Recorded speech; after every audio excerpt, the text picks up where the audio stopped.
ہندوستان میں ابن بطوطہ لکھتے ہیں کہ یہاں دریا کنارے ایک وقت ایسا بھی آیا کہ ہندو متاثر ہوئے تو کچھ مسلمان بھی متاثر ہو گئے. کہنے لگے دریا کے کنارے سال کی جو آخری تاریخ ہوتی ہے نا، آخری تاریخ سمجھ لیں 29 ذی الحج، سال کے آخر پہ نا شیطان آتا ہے، ایک بت خانہ ہے اس میں شیطان آتا ہے اور شیطان آ کے اس بت خانے پہ قبضہ کرتا ہے. تو اگر وہاں ایک کنواری لڑکی نہ بٹھائی جائے تو وہ سارے ملک پہ قبضہ کر لے گا اور سب کو مار ڈالے گا. لہٰذا ایک لڑکی کی بلی چڑھائی جائے گی، اس کو بٹھایا جائے گا بت خانے میں رات کو. کنواری لڑکی ساری رات وہاں بیٹھے گی، صبح جب لینے جاتے تو لڑکی مری ہوتی. شیطان آیا ہے اس کو نہ یہ دینی ہے تو تب اس نے جان چھوڑ. یہ رسم میں اکثر کہتا ہوں، ہمارے تو جو دروازے پہ بھیک لینے آتا ہے وہ بھی قسمت کا حال بتاتا ہے. جس کی اپنی قسمت خراب ہے کہ مانگتا پھر اپنی قسمت کا یہ حال ہے کہ در در کا بھکاری ہے، قسمت کی حال بتاتا ہے. اور کئی دفعہ سونا بھی ڈبل کر دیتے ہیں، پتہ تب چلتا ہے جب سنگل بھی غائب ہو جاتا ہے.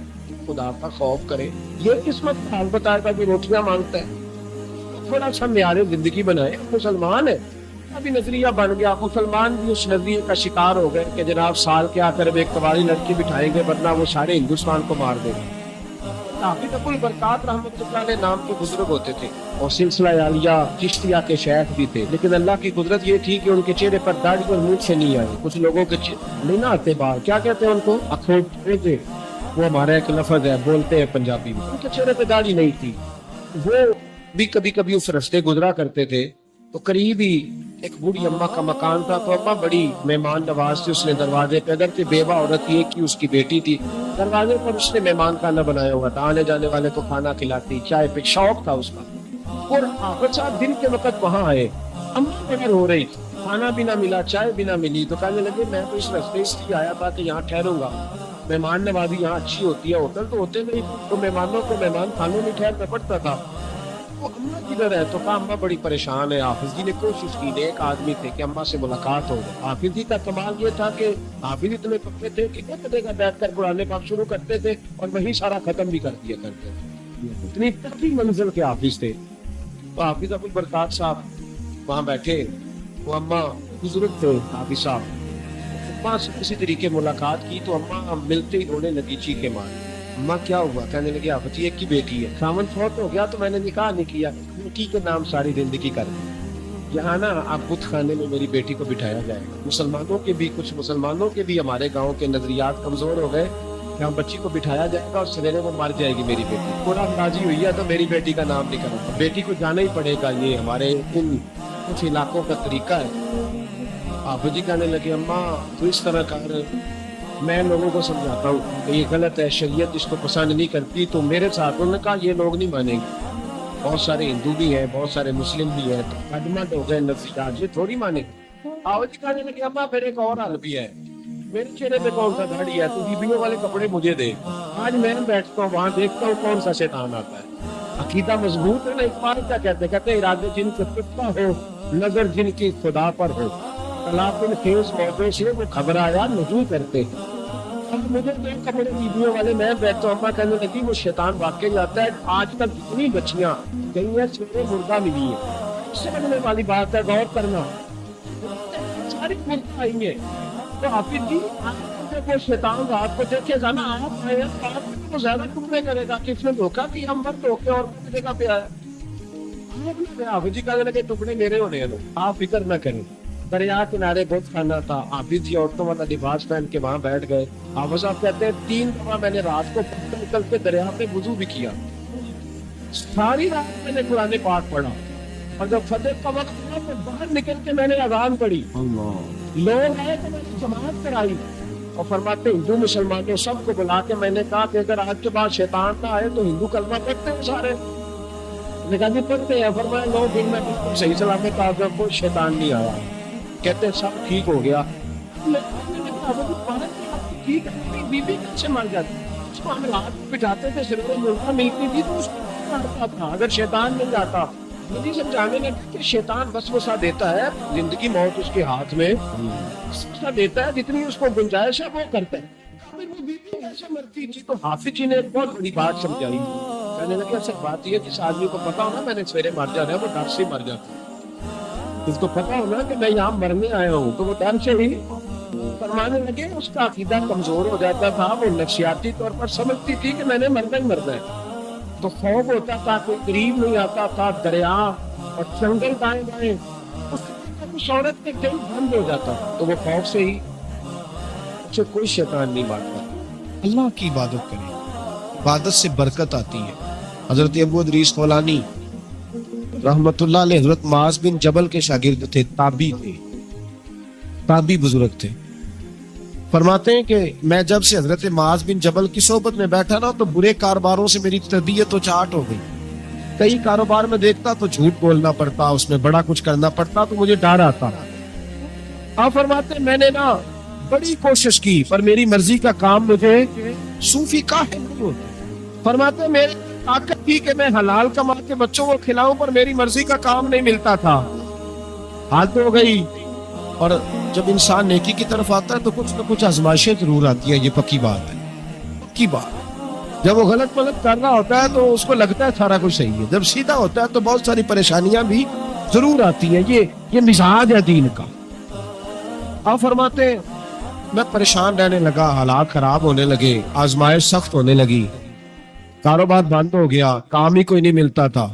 میری بیوی ناراض رہنے لگی, ہلکا ہلکا تو اس نے مجھے کہنا شروع کیا, پھر جلال میں آ گئی. اور ایک دن مجھے کہنے لگی اگر آج نہ کچھ لے کے آئے تو بچے لے کے میکے چلی جاؤں گی. آپ فرماتے میں بڑا پریشان ہوا, نکل گیا فجر پڑھ کے کام کی تلاش میں. میں نے ظہر تک تلاش کیا لیکن مجھے کام نہ ملا. آپ فرماتے ہیں نہر فرات کے کنارے تپتی ہوئی ریت پہ میں بیٹھا تھا تو میرے دل میں خیال آیا بندوں کی مزدوری نہیں ملتی تو آج اللہ کی نہ کر لیں, آج اللہ کی مزدوری نہ کریں. آپ فرماتے ہیں میں نے گرم ریت سے تیمم کیا, وضو کیا وہیں فرات, اور گرم ریت پہ کپڑا بچھایا تو نفل پڑھنے شروع کر دی. زور سے اثر تک نفل پڑھنے, زور سے. چلے میں ایک دعا کرتا ہوں, آپ آمین کہنا. اللہ کرے کہ ہم مغرب کے بعد والے نفل پڑھنے شروع کر دیں. نبی کریم سید عالم صلی اللہ تعالی علیہ وآلہ وسلم کے غلاموں کا حال دیکھے, عبادت کا حال دیکھے. فرماتے ہیں میں نے کہا اللہ کی مزدوری کرے, زور سے اثر تک نفل پڑھے گرم ریت پہ.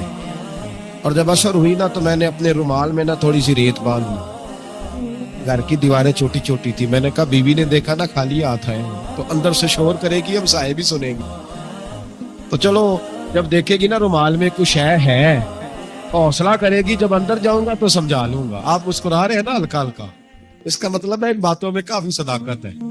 پرانے بزرگ کر گئے تو اس کا مطلب یہ ہے کہ ان میں بہرحال کافی حد تک صداقت ہے. یہ شور ہوتے رہتے. کہتے میں نے وہ کہا کہ تمہیں دور سے دیکھے گی تو گھر جا کے سمجھا لوں گا. آپ فرماتے پہلے میری بیوی دروازے پہ بیٹھی رہتی تھی, بچے بیٹھے رہتے تھے, منتظر ہوتے تھے کہ کچھ لے کے آئے, گھر میں فاقہ ہوتا. آج میں گیا تو شور ہی کوئی نہیں, کوئی شے نظر نہ آئی. وہ ریت سے بھرا ہوا میرا پلو میں نے دروازے کے ساتھ رکھا, اندر چلا گیا. بیوی کو آواز دی کہاں ہو, کہنے لگی منہ ہاتھ دھو لو, میں روٹی لے کے آئی. ہاتھ ہو گئی, روٹی کدھر سے آئی؟ اس گھر میں تو فاقے تھے, کھانا کدھر سے آیا؟ کہتے روٹی لائی, سلاد بھی لائی, دودھ بھی لائی, اس زمانے میں جو نعمتیں تھی پھل بھی لائی, سارا آ گیا. میں نے دور سے دیکھا, میں نے کہا کدھر سے آیا یہ سارا کچھ, کہاں ہے بچے؟ کہنے لگی روٹی کھا کے باہر نکل گئے. میرے دل میں خیال آیا میری بیوی کا کردار تو چاند سے زیادہ اجلا ہے, تو یہ سارا کچھ کیسے آیا؟ میں نے کہا یہ کہاں سے آیا؟ تو کہتی ہے میری طرف دیکھ کے کہنے لگی پتہ نہیں آج کس کریم کی مزدوری کرنے چلے گئے تھے, پتہ نہیں کس کریم کی مزدوری پہ چلے گئے تھے. زور ہوئی ہے تو اس نے اناج کی بوریاں بھیجی ہیں, چاول بھیجے ہیں, پھل بھیجے ہیں, اتنا کچھ بھیجا ہے کہ میرے گھر میں رکھنے کو جگہ ہی کوئی نہیں. یہ کہتے کہتے اٹھی اور کہنے لگی پہلے ہی بڑا آیا تھا, اب اور کیا لائے ہو؟ آپ فرماتے میں سکتے میں تھا, اس نے جا کے میرا رومال جو کھولا, میں ریت لایا تھا, رب کریم نے ہیرے بنا دیے, وہ ہیرے بن گئے. آپ فرماتے کہ کس کریم کی مزدوری تھے, کچی زمین پہ سر سجدے میں رکھا. میں نے کہا مالک میں ساری زندگی دنیا راضی کرتا رہا, لوگوں کے دروازوں پہ کھڑا رہا, تعلقات بنا کر روزی کے لیے جدوجہد کرتا رہا, پھٹکارا گیا, ستایا گیا,